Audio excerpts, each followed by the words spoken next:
Hi you guys, so I'm here today to show you my winter hair.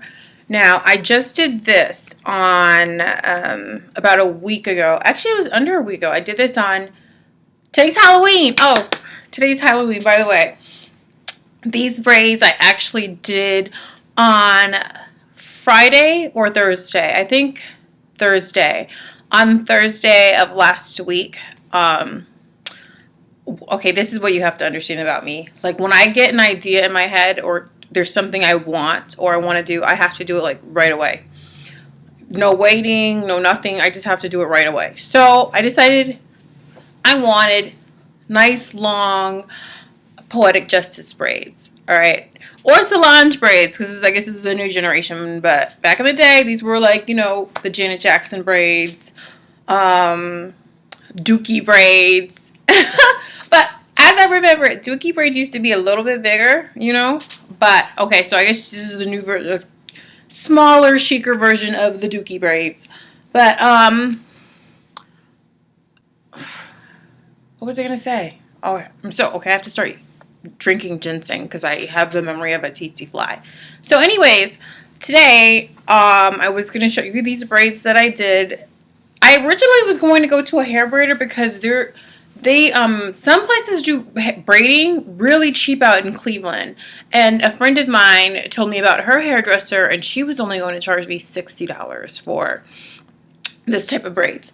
However, okay, this is for another day. There's a whole story about a hair braider that I went to out here, and it was at her home, and it was a very traumatic experience for me. So this braider does it out of her home, and I have to say I still have like post-traumatic stress disorder from that initial Cleveland hair weaving incident, and I will do an entire different video to tell you about that situation, which was not good on any level.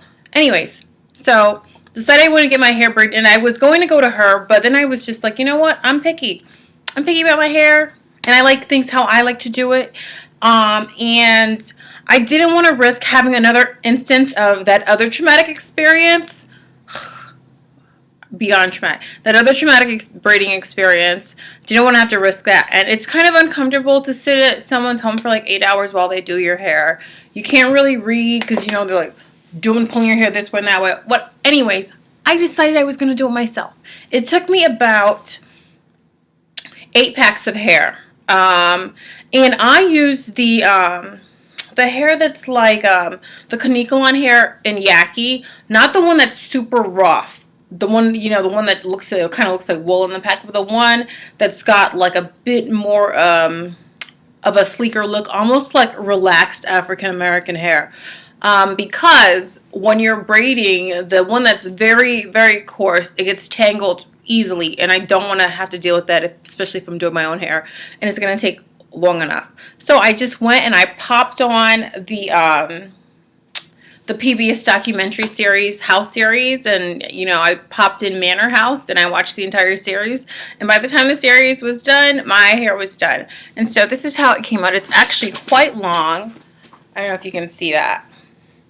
It goes down to my tush, and so this is going to be my winter hair. It's a great protective style. The thing with braids, and especially with natural hair, or even if you have relaxed hair, the thing with braids is it stops you from applying heat to your hair, and it stops you from manipulating your hair. 2 things that really lead to distress or trauma to the shaft of the hair. With heat, as far as heat goes, anytime you put heat on your hair, you slightly damage it, okay?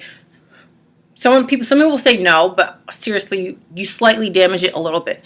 If it's a minimal amount of heat, you're not going to notice it, and especially if you only do it once in a while. But over time, if you keep doing it, it will distress your hair. If you look at people who flat iron their hair all of the time versus people who don't, or even people who used to versus ones who stop, there is a difference in terms of your hair texture. The portions that you flat iron a lot versus the ones that you don't. Okay, so moving on. This is my winter hair. I'm hoping to keep these in for a good amount of time. I like them. They don't feel too heavy or anything like that, which is good. Okay, so.